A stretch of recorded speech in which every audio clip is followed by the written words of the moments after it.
Olá, boa noite. O presidente do Senado, Eunício Oliveira, participou nesta segunda-feira da assinatura de um programa que destina recursos para a cidade de Fortaleza, no Ceará. A assinatura ocorreu no Ministério da Fazenda e contou com a presença do ministro Eduardo Guardia. Ao todo, foram liberados 83 milhões de dólares, cerca de 300 milhões de reais, para financiamento de obras de revitalização de áreas turísticas de Fortaleza, bem como reforços em outros setores, como a segurança pública. O empréstimo junto ao Banco de Desenvolvimento da América Latina foi aprovado pelo plenário do Senado no começo do ano. O presidente da Casa, Eunício Oliveira, comemorou a assinatura do documento. A área de serviço e a área de turismo são duas áreas que trabalham muito próximas uma da outra e que geram rapidamente empregos que tanto nós necessitamos para os nossos jovens, para aquelas pessoas que precisam entrar no mercado de trabalho. Então, fico muito feliz por estar aqui ao lado do prefeito Roberto Cláudio, fazendo essa assinatura de um valor de quase 300 milhões de reais para a cidade de Fortaleza. Um investimento como esse vai empregar primeiro emprego e emprego para as pessoas mais simples da cidade, em restaurantes, em bares, né, em hotéis, em comércio vinculado à atividade turística, porque vai dinamizar uma área econômica de muito valor para a cidade, que é a cadeia turística. Como parte do acordo para o fim da greve dos caminhoneiros, 3 medidas provisórias começam a tramitar no Congresso esta semana. Na quarta-feira serão instaladas comissões de deputados e senadores para analisar os requisitos de urgência e relevância das medidas. As medidas provisórias foram editadas pelo presidente Michel Temer no último dia 27. A MP 831 reserva para caminhoneiros autônomos 30% das cargas da Conab, Companhia Nacional de Abastecimento. A MP 832 estabelece preços mínimos de frete em todo o território nacional. De acordo com o texto, a Agência Nacional de Transportes Terrestres divulgará 2 tabelas por ano. Já a MP 833 estende às rodovias estaduais, municipais e distritais a dispensa do pagamento de pedágio para caminhões com eixo suspenso. No último dia 30, o governo editou mais 3 medidas provisórias para pôr fim à paralisação. Elas compensam gastos com o acordo, que prevê a redução de tributos sobre o óleo diesel. A MP 838 autoriza o governo a subsidiar parte dos custos de produtores e importadores de óleo diesel com a redução de 46 centavos por litro. De acordo com o texto, o subsídio vai custar 9,5 bilhões de reais em 2018. Parte desses recursos vão ser garantidos pela MP 836, que revoga, a partir de 1º de setembro, um benefício fiscal concedido ao setor petroquímico. A economia para o governo será de 170 milhões de reais em 2018. Já a MP 839 abre crédito extraordinário de 9,58 bi no orçamento da União deste ano. O Ministério de Minas e Energia receberá 9,5 bi para bancar o subsídio ao óleo diesel. Os outros 80 milhões de reais serão destinados ao Ministério da Defesa, já que os militares atuaram na greve dos caminhoneiros, desbloqueando estradas e, por isso, tiveram gastos. Coibir o contrabando e mudar os impostos de empresas de transporte por aplicativos. Os temas do plenário esta semana com a jornalista Érica Christian. Após o esforço concentrado da semana passada, quando foram votadas 6 medidas provisórias, a reoneração da folha de pagamento, entre outras propostas, o plenário do Senado deve se dedicar inicialmente nesta semana a 2 projetos. O primeiro determina que, no caso dos aplicativos de transporte, como Uber ou 99, o pagamento do ISS, Imposto sobre Serviços de Qualquer Natureza, seja feito no local da corrida. No caso, na cidade do motorista. Hoje, esse tributo é recolhido na sede da empresa, que geralmente fica em São Paulo. A segunda proposta da pauta muda a lei de prevenção e combate ao contrabando, descaminho, furto, roubo e interceptação. Pelo projeto, o motorista condenado por esses crimes perderá a carteira de habilitação por 5 anos. A proposta prevê ainda o cancelamento do CNPJ de empresas que transportarem, distribuírem, armazenarem e comercializarem produtos fruto de contrabando ou falsificação. Ainda na pauta, um requerimento para que o projeto que proíbe a propaganda de cigarro seja discutido pela Comissão de Agricultura. E o presidente do Senado, Eunício Oliveira, comentou sobre o projeto que muda a forma de cobrança do Imposto sobre Serviços, o ISS, para empresas de transporte privado de passageiros, que, como nós vimos, deve ser votado esta semana no plenário. Eu sempre disse que sou a favor dos aplicativos. O que eu sou contra, isso todo mundo sabe, é a forma como os aplicativos distribuem os seus recursos do ponto de vista de impostos.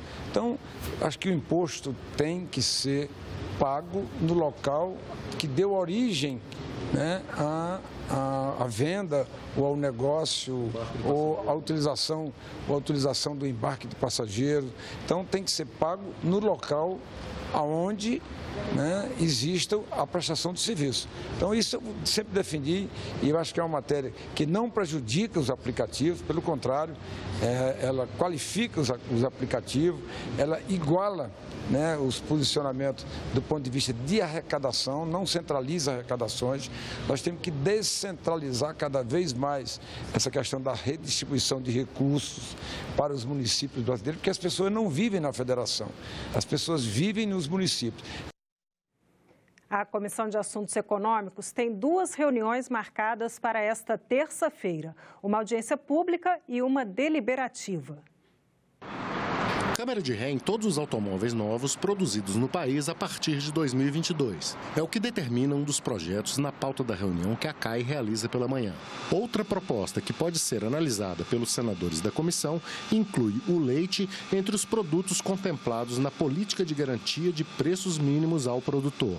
À tarde, a comissão realiza uma audiência pública para discutir o spread bancário. Spread é a diferença entre o custo da captação do dinheiro pelos bancos e os juros cobrados por eles nos empréstimos. Os spreads brasileiros estão entre os maiores do mundo e são responsáveis pelos altos custos dessas transações financeiras. Será a terceira reunião da CAI sobre o assunto que tem atraído o interesse dos senadores. Como é que, no momento em que nós temos recuo de inadimplência, queda da taxa de juros básica, como entender essa redução tão lenta dos spreads? As despesas administrativas sobre os ativos totais no Brasil representam mais do que o dobro do que se registra na Europa. 1,5% na Europa, pouco mais de 2% nos Estados Unidos e aqui nós temos 3,5%. Ou seja, os custos administrativos são muito altos dos bancos, isso é um componente do spread, obviamente. 50% das transações hoje bancárias são feitas já de forma eletrônica, pelo mobile bank e pela internet bank. Isso reduziu o custo administrativo, ou seja, aumentou o lucro, porque as tarifas não diminuíram. Então, dessa sequência poderia vir também a ajudar para diminuir o spread. O crescimento dos lucros dos bancos em 2017 cresceu significativamente, foi para 57 bilhões de reais. Cresceu significativamente em relação a 2016. A política de atenção hospitalar às santas casas e aos hospitais filantrópicos do Sistema Único de Saúde foi o tema escolhido pela Comissão de Assuntos Sociais para ser avaliado em 2018. Quase a metade dos atendimentos do SUS são feitos por essas instituições. Os senadores da comissão vão avaliar como os hospitais filantrópicos funcionam, como se mantêm e quais dificuldades enfrentam, já que, apesar de receberem isenções fiscais do governo, acumulam dívida que ultrapassa os 22 bilhões de reais. E a gente vê Santa Casa fechando, o hospital filantrópico atrapalhado para pagar suas contas. E nós vamos entender o porquê. Porque depois que o relatório pronto, a comissão tem força, ela tem um relatório que ela encaminha né, para que sejam tomadas as atitudes para a melhoria daquele setor. Santas Casas exercem um papel muito importante no Sistema Único de Saúde. Aliás, em alguns estados, o setor privado é majoritário em termos de estruturas de prestação de serviço à atenção à saúde da população. Agora, naturalmente, existem problemas estruturais, dívidas que são praticamente impagáveis. Atualmente, a rede filantrópica do Brasil é composta por 2.172 hospitais, dos quais 1.704 atendem ao SUS, respondendo por quase 50% do total de atendimentos do sistema público e a 38% dos leitos disponíveis por ele. Em 927 municípios, a assistência hospitalar é formada somente por Santas Casas e hospitais filantrópicos. Daí a importância de realizar um estudo específico para promover a manutenção dessas instituições. Para que a Santa Casa tenha um suporte de recursos subsidiados, com prazo suficiente para manutenção da sua estrutura física, para melhorar os equipamentos que podem servir à saúde pública e também para o custeio operacional das suas atividades. Qualquer tema, qualquer matéria aqui que beneficie, melhorar e aprofundar o apoio do Estado brasileiro ao trabalho essencial e filantrópico que as Santas Casas fazem pelo país, fundamental. A educação no Maranhão é o tema do programa Assunto de Estado. O convidado de hoje é o senador Edson Lobão. A aplicação de recursos por parte dos governos municipais, estaduais e federal é grande, é adequada do ponto de vista do quantitativo, do quanto, além das escolas privadas.